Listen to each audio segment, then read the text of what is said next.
A lot to get into in this hour as Donald Trump continues to dominate the news cycle. Came out earlier today that Ted Cruz would have to win about 87% of the remaining delegates to win without a contested convention. And that Donald Trump absolutely has a clear path to the nomination. According to Politico, 3 influential leaders of the conservative movement have summoned other top conservatives for a closed door. Ooh, a closed door. This is not an open door. It's closed. Have to have a special password. Have to knock the right way. It's something a little bit different. A closed-door meeting Thursday, today, in Washington, D.C., to talk about how to stop Donald Trump. I think it's a little too late for that meeting. And if he becomes a Republican nominee, how to run a third-party, true conservative challenger in the fall. Those attending include Bob Fisher, South Dakota businessman, longtime conservative convener, and Eric Erickson, outspoken Trump opponent and conservative activist. Please join other conservative leaders to strategize how to defeat Donald Trump for the Republican nomination, the 3 wrote in an invitation obtained by Politico that recently went out to conservative leaders. And if he is a Republican nominee for president, to offer a true conservative candidate in the general election. This idea that you're going to run a third-party candidate. And look, I like Eric Erickson. There are a lot of people out there. I say a lot. There's a handful of conservatives out there who are behind this idea of running a third-party candidate. If you do that, you're not going to win. A third-party candidate is not going to win. Now, they could defeat Trump, but you're not going to defeat Hillary Clinton. Eric Erickson wrote on his Resurgent website today, I have signed no oath of loyalty to Donald Trump or the GOP. He wrote this. Over the past 24 hours, a sizable contingent of Trump supporters have emailed me to say that I'm obstructing the will of the people. What will is that exactly? The will of more than half of Republicans who have not voted for Donald Trump in any state, the will of the majority of Americans who have said they would oppose Donald Trump in a general election. Erickson writes, I'm a conservative. I believe in limited governments, free markets, and free people. Donald Trump does not. His values do not line up with my values. It's not an issues issue. I fundamentally disagreed with Mitt Romney and John McCain on issues, but I did not think either man was a moral cretin. I find Donald Trump to be a man of low moral character and low integrity. Essentially, Donald Trump is a gold-plated sleaze, and I have no use for him at all, ever. If that means Hillary Clinton becomes president of the United States, then it's Donald Trump's supporters that carry that burden. Everyone saw it coming except for them. If they wish to transform the Republican Party into something that it's not or nor has ever been, then I will part ways with the GOP.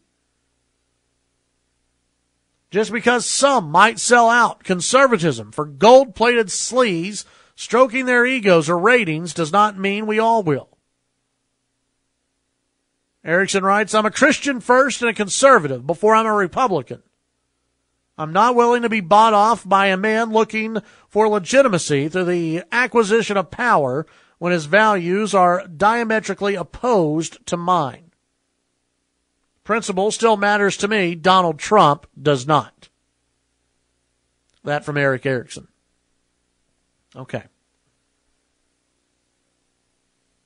I don't know who you're going to get to run. I don't know if any, maybe Ben Sasse, but I don't even know if he would do it. What legitimate conservative who may want to be president in the future is going to run as a third-party candidate? I understand every single thing Erick Erickson writes here. I really do. I get it. The problem with what Erick Erickson writes, and again, Erick's a smart guy. I like Erick. But I think what he misses here, and what others are missing, because I'm not on board I'm never going to vote for Donald Trump. Hell, I could get there. Depends on what Donald Trump does over the next few months, I guess. But I still look at the U.S. Supreme Court and other issues. I know where Hillary Clinton is. I know what Hillary Clinton will do. If Hillary Clinton is allowed to choose the next three, possibly four Supreme Court nominees, I know what she will do. I know how she feels about the Second Amendment. Don't you?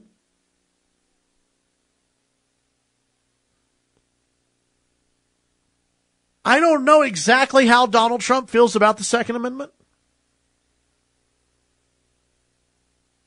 But it can't be as bad as Hillary Clinton, right? Can we agree with that? And that if we're going to roll the dice, I'd much rather roll it with Donald Trump than Hillary Clinton. I cannot sacrifice the United States Supreme Court to Hillary Clinton. I can't do it. Even though I know that Donald Trump is not a conservative, that yes, he is gold-plated sleaze. I think that Erick kind of nails it on the head there. That Donald Trump is a phony. I know these things about Trump. But I have to believe that he would appoint better judges than Hillary Clinton. I have to believe that. And if you have one third-party candidate jump into this thing, Hillary Clinton wins. If conservatives in Ohio, or Republicans, forget conservatism, if Republicans in Ohio, Republicans in Florida, Republicans in North Carolina, in Virginia, if those people stay home, Hillary Clinton becomes president. And that should scare the hell out of everybody. This country, I think, can survive Donald Trump. We can. If conservatives show up, and this is where, by the way, Congress matters. If you show up and you vote for the Republicans, for the conservatives, and the Republicans keep the Senate, they keep the House. If Donald Trump goes off the rails, impeach the guy, throw him out. There are ways we can handle it. There are ways that hopefully, even though they really haven't done a great job stopping Obama, hopefully they would stop Donald Trump if he went authoritarian. I think that's what a lot of people fear, right? You know, these trade wars that people are concerned about. Hopefully. And I know I'm throwing a lot of hopeful around here, folks. But if we're talking about a Trump presidency, you got to be hopeful. And you have to be hopeful that conservatives will stand up and help protect this country. And I'm going worst case scenario. So all you Trumpers out there are like, Donald Trump's not going to be that bad. I'm going worst case. I'm appealing to those who are going worst case scenario, that Donald Trump would be a nuclear bomb going off in the White House, okay? That's who I'm talking to. I'm not talking to you Trumpers out there. I know you already think that he'd be the greatest, most luxurious president ever. But there are seriously a lot of people, and I get emails all the time from folks. I have very good friends who are on the Never Trump bandwagon. I've got friends in this industry that are on the Never Trump bandwagon. And you just have to look at it from this standpoint. Do you feel comfortable electing Hillary Clinton? Do you feel comfortable handing the U.S. Supreme Court in the next, what do you think, 30, 40 years of the U.S. Supreme Court, the balance of the U.S. Supreme Court to Hillary Clinton? That is the key question. If Trump wins the nomination, the way to rally Republicans is the Supreme Court the next 30 to 40 years. You talk, I mean, look, say goodbye to the Second Amendment possibly. Again, there might be some out there going, Chad, the U.S. Supreme Court would never get rid of the Second Amendment. You don't know that. All I know is what Democrats talk about, which is attempting to take away our Second Amendment rights. Correct? That's what we keep hearing. That's what we keep hearing from Hillary. That's what we keep hearing from Obama. At least Trump's not talking about that right now. Has Donald Trump been for an assault weapons ban in the past? Yes. Look, you could throw out any topic, any item basically that is in U.S. politics, and Trump was one way 10 years ago, 5 years ago, 3 years ago, and he's a different way today. He's been on every single side of every single issue, with the exception maybe of trade. He's been on every single side of every single issue. Hillary Clinton has been anti-gun since day number one. The Democrats have been anti-gun, anti-Second Amendment from day number one. That's what I fear. If this Never Trump movement takes off, and Alan sent me a text about it. You're exactly right. It's easy to say that here in Texas. In your swing states, remember, 4 states, 5 states maybe, will decide this election, in theory. And if you have a bunch of Republicans who go, I'm just going to stay home, I'm not going to go vote for Donald Trump. Or I'll go vote for the Libertarian. It'll be a protest vote. Then Hillary Clinton gets the Supreme Court. And good luck. You want to save the country, you're gonna be in a deep mess if the White House is handed over to Hillary Clinton. It's a big question mark if you hand it over to Donald Trump. We'll be right back. Been receiving a few text messages. Get into those after we get to the phones. Paul, you're on KFYO. Hey, Chad, how you doing today? Doing all right. How about yourself? Just fine, thank you, sir. Good. No, I guess my question is, if Trump's gold-plated sleeves, then what does that make Hillary Clinton? Is she like platinum or what?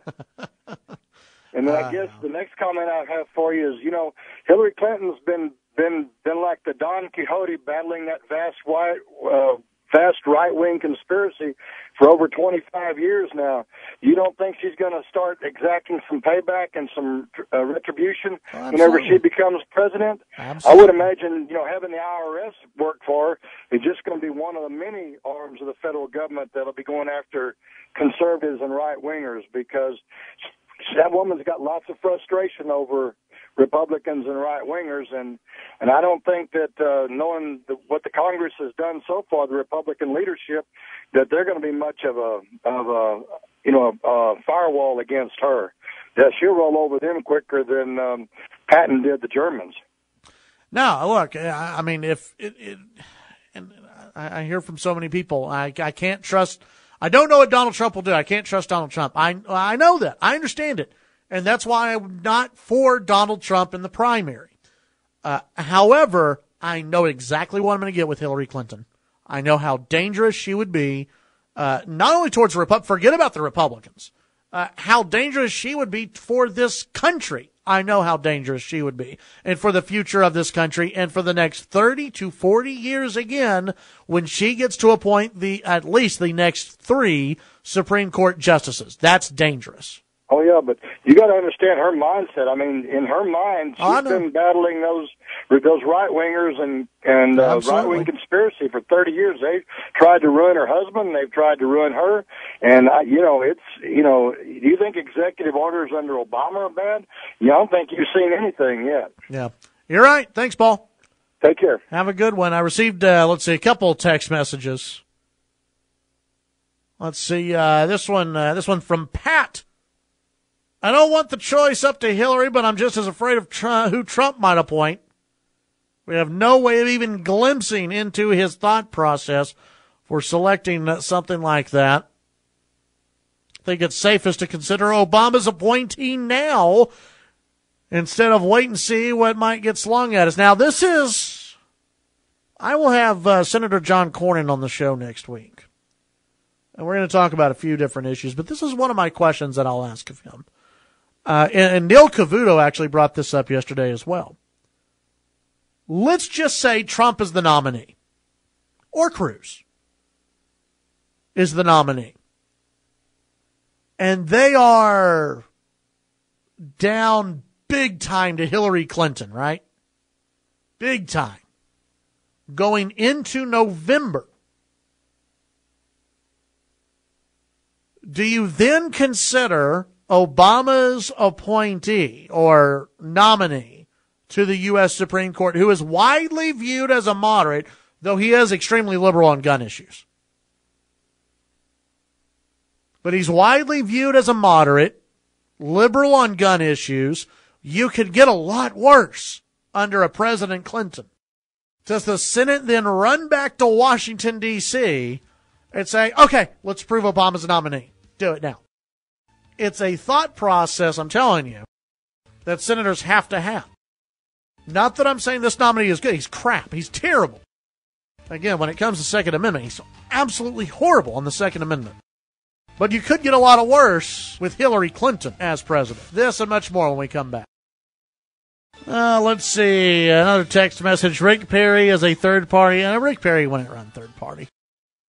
Rick Perry would love to jump in at a contested convention, I'll tell you that. If they revoke Rule 40, then Rick Perry would probably love to be considered at that point.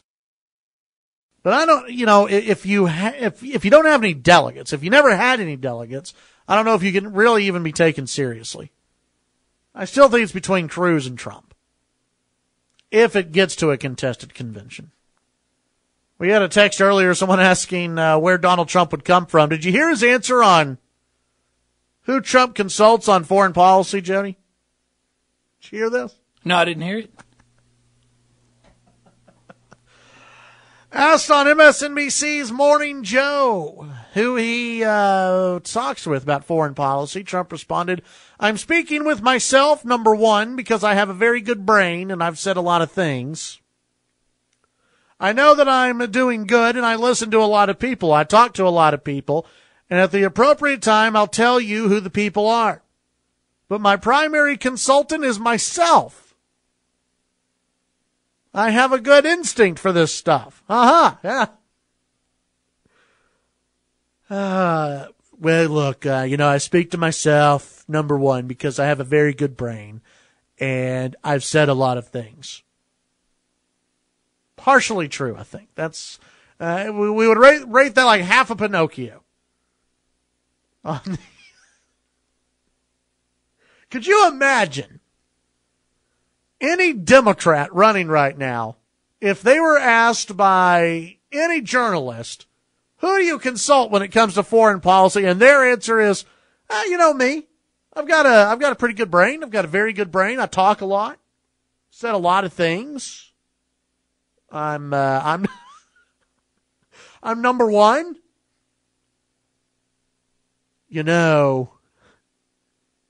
I've played a lot of Risk, and as a child I played Risk a lot, and I hate to say that I dominated the world, and I was the very best Risk player. Have you ever played the video game Civilization? I have won Civilization numerous times, and usually it's by nuking everybody. It's a tremendous, tremendous game, and I win most of the time. In fact, just the other day when I was playing Civ on the computer, it was great because I actually took out China. I actually defeated China very quickly. It was tremendous. It was a great win. I was not able to build a wall. That was disappointing. But, it's something we should come to expect because once we take over the world, we don't want to have to build a wall. We'll all be Americans or Trumpians.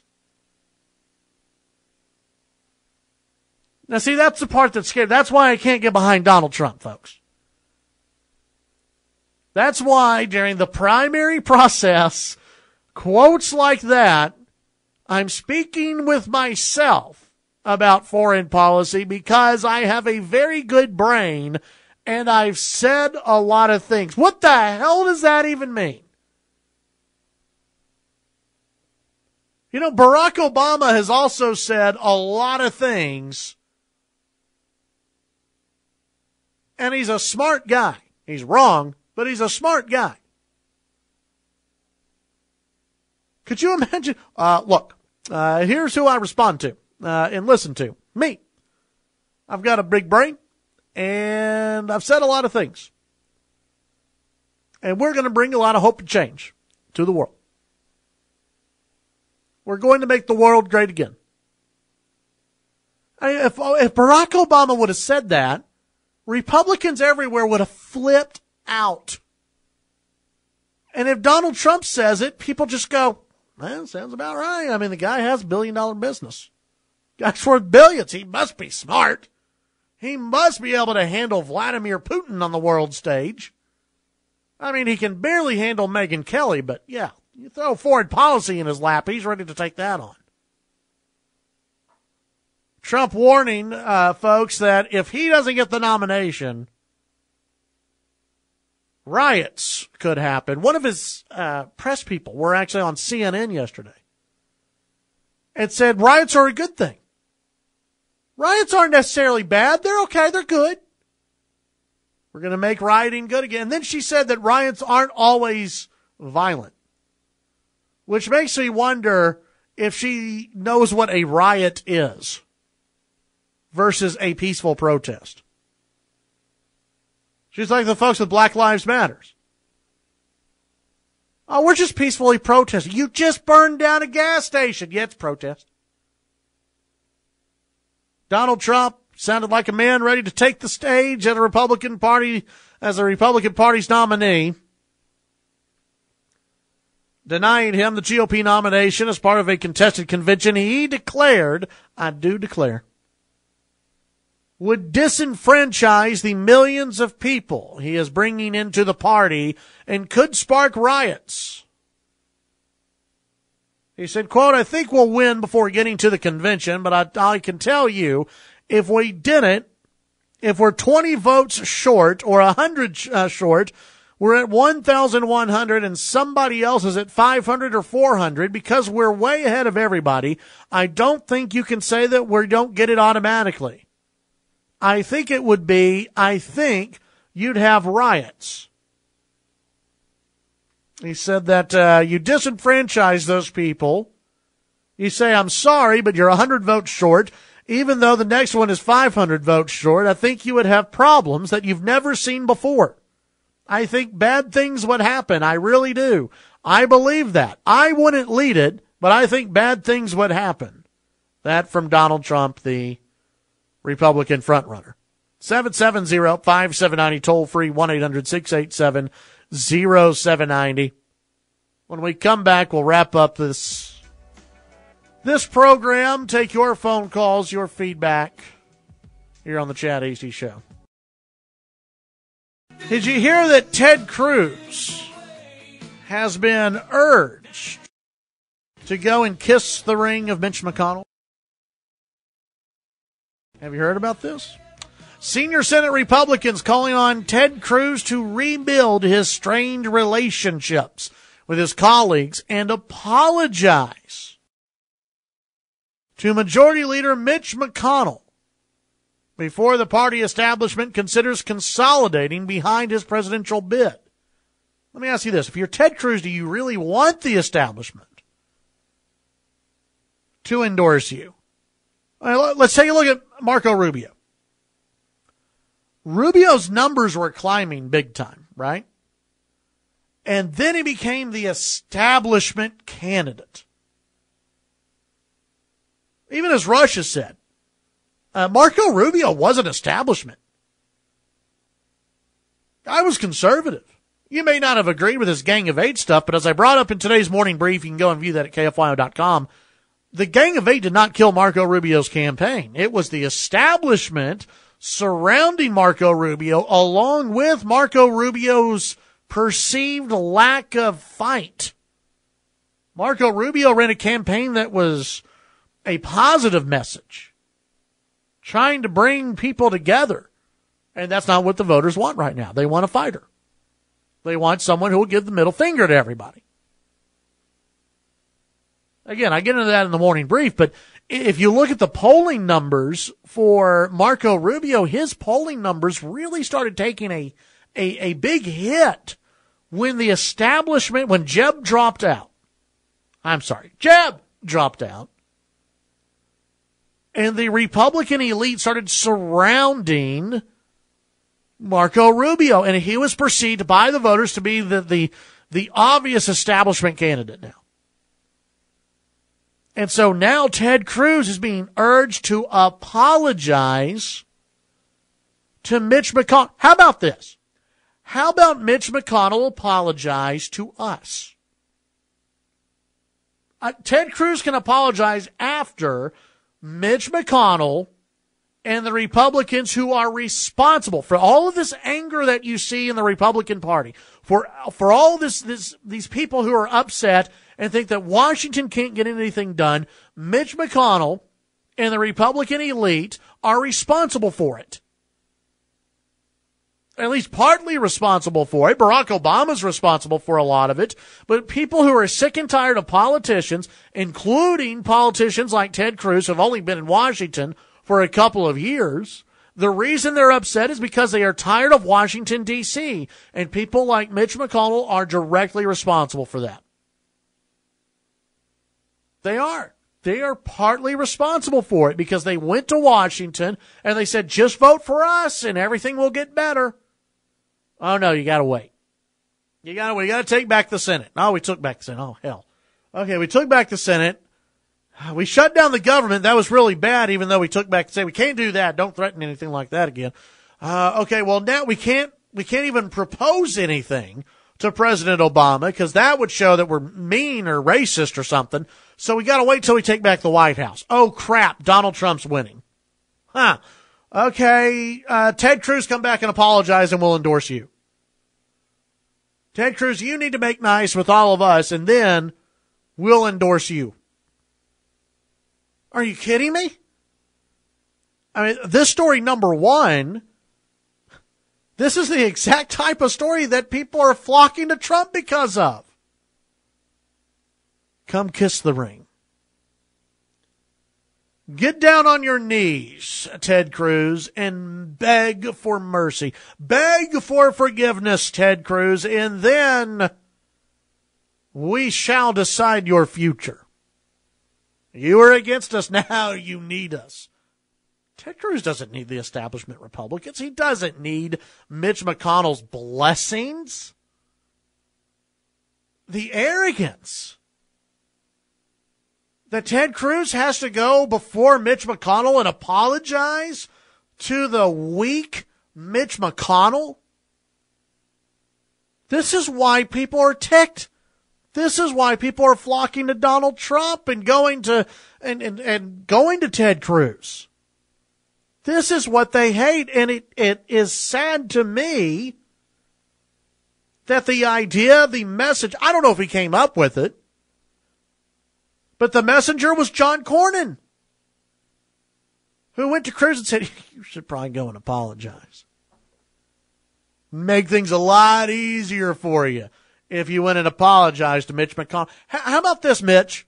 Grow up. You need an apology from Ted Cruz? Give me a break. You should be thanking Ted Cruz for helping win you the majority. And instead you want Ted Cruz to get out on his knees and kiss your ring?